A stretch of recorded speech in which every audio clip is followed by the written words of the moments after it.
തുടർച്ചയായി 26 മണിക്കൂർ ഓട്ടംതുള്ളൽ അവതരിപ്പിച്ച് ഗിന്നസ് റെക്കോർഡ് കരസ്ഥമാക്കിയ കുറിച്ചിത്താനം ജയകുമാറാണ് ഇപ്പോൾ നമ്മോടൊപ്പം ഉള്ളത്.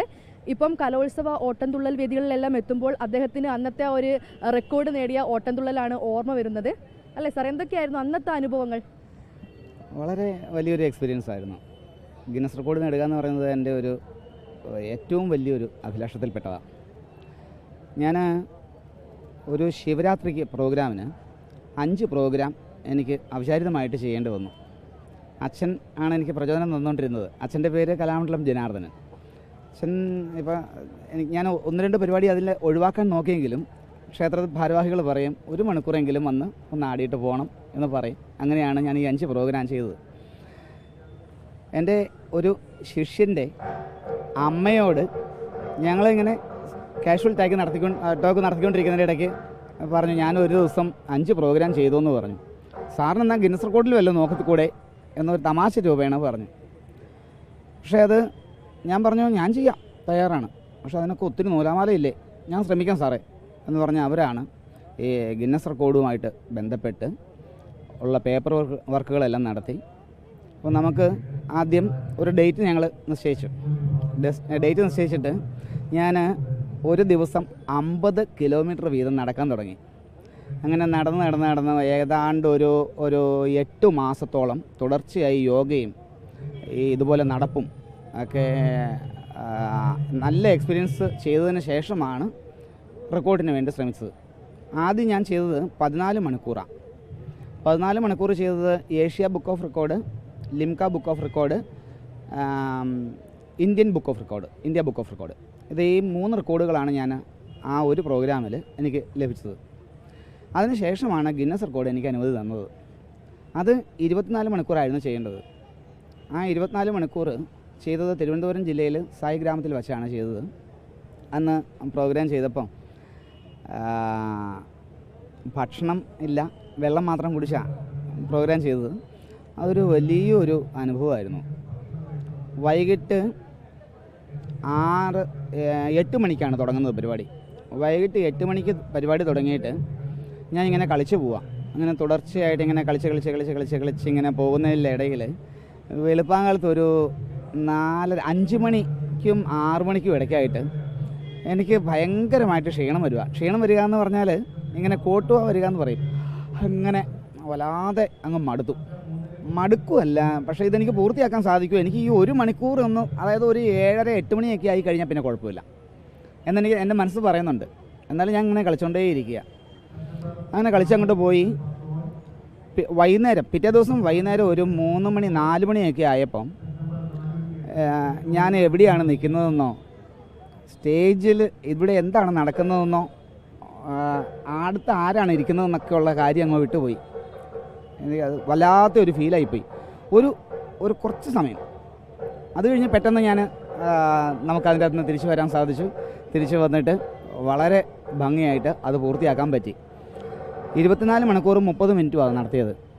പക്ഷേ ഇതിൻ്റെ അകത്ത് 17ാമത്തെ മണിക്കൂറും 3 മിനിറ്റും കഴിഞ്ഞപ്പം 11 സെക്കൻഡ് വീഡിയോയിൽ എറർ വന്നു.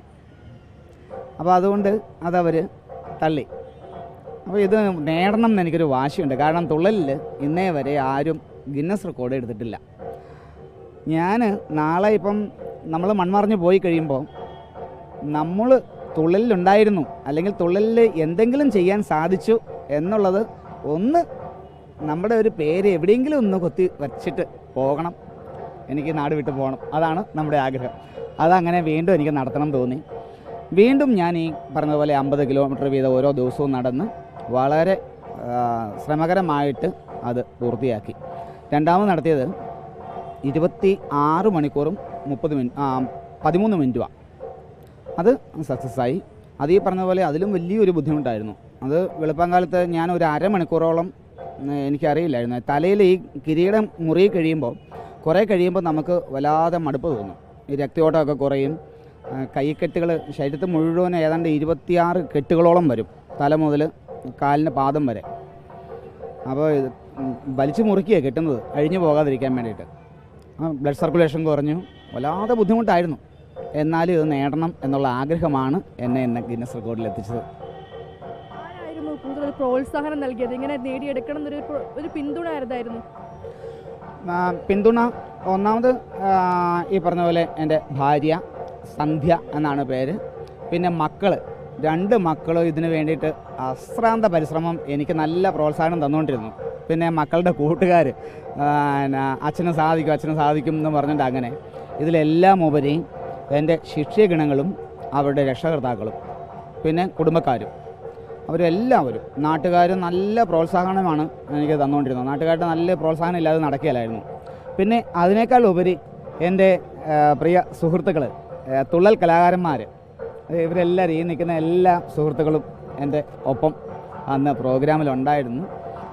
ഏതാണ്ട് കലാമണ്ഡലത്തിൽ നിന്ന് തന്നെ ഏതാണ്ട് ഒരു 20ഓളം കലാകാരന്മാരുണ്ടായിരുന്നു, ജഡ്ജസ് ഉണ്ടായിരുന്നു. ഒരുപാട് കേരളത്തിലെ ഒട്ടുമിക്ക തുള്ളൽ കലാകാരന്മാരും പങ്കെടുത്ത ഒരു പരിപാടിയായിരുന്നു ഗിന്നസ് വേൾഡ് റെക്കോർഡ്.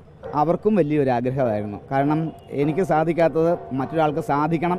പ്രത്യേകിച്ചും തുള്ളലിൽ, മറ്റു കലാരൂപങ്ങളിലെല്ലാം ഓരോരോ റെക്കോർഡുകളൊക്കെ നേടാൻ ശ്രമിച്ചിട്ടുണ്ട് ആൾക്കാർ. തുള്ളലിനെ എല്ലാ കാലത്തും ഒരു താഴേക്കിടയിലേക്ക് തള്ളിയിടുന്ന ഒരു സ്വഭാവം തുള്ളൽക്കാരന്മാർക്കറിയാം. അപ്പോൾ അത് ജയേട്ടനെ സാധിക്കുള്ളൂ എന്ന് ഒരുപാട് തുള്ളൽ കലാകാരന്മാരെല്ലാവരും ജയേട്ടന് സാധിക്കും എന്ന് പറഞ്ഞ നല്ല പിന്തുണയാണ് എനിക്ക് പിന്നിൽ നിന്ന് നൽകിക്കൊണ്ടിരുന്നത്. പ്രചോദനം പിന്നെ പിതാവ് തന്നെയായിരിക്കുമല്ലോ അല്ലേ? തീർച്ചയായിട്ടും പൈതൃകമായിട്ട് കിട്ടിയതായതുകൊണ്ട് ചെറുപ്പകാലത്തിൽ എനിക്ക് അച്ഛൻ തുള്ളൽ കൊണ്ട് ജീവിക്കാൻ സാധിക്കുമോ എന്നുള്ള ഒരു വിഷമം ഉണ്ടായിരുന്നു. അത് തോന്നുമായിരുന്നു.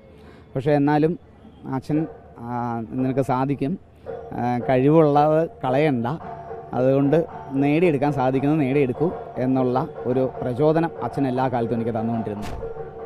മക്കളും ഇനി ഈ ഒരു ഓട്ടംതുള്ളൽ അത്ര ഇഷ്ടപ്പെടുന്ന മക്കളും അങ്ങനെയല്ല, കലോത്സവത്തിനൊക്കെ പങ്കെടുക്കാറുണ്ട് ഓട്ടംതുള്ളലിൽ? കഴിഞ്ഞ വർഷം എൻ്റെ മൂത്ത മകന് കലോത്സവത്തിൽ പങ്കെടുത്ത സമയത്ത് അവൻ പറയുണ്ടായി, അച്ഛൻ്റെ റെക്കോർഡ് ഞാൻ ഭേദിക്കും എന്ന ഒരു TV ചാനലിൽ മോൻ പറയുകയുണ്ടായി. അത് സാധിക്കട്ടെ എന്ന് അവന് എല്ലാ പ്രോത്സാഹനവും ഞാൻ കൊടുക്കുകയും ചെയ്യും. 2 മക്കളും നന്നായിട്ട് പ്രോഗ്രാം ചെയ്യുന്നുണ്ട്. സ്റ്റേജ് പ്രോഗ്രാമൊക്കെ ഇപ്പോൾ 3-4 കഥകളൊക്കെ കളിക്കുന്നുണ്ട് അവർ. എന്തായാലും മക്കളിലൂടെ ഇനി തൻ്റെ റെക്കോർഡ് ഭേദിക്കപ്പെടുമെന്നുള്ളതാണ് ജയകുമാർ പറയുന്നത്. ക്യാമറാമാൻ പ്രദീപിനൊപ്പം വർഷ ഗിരീഷ്, അമൃത ന്യൂസ്, തൃശ്ശൂർ.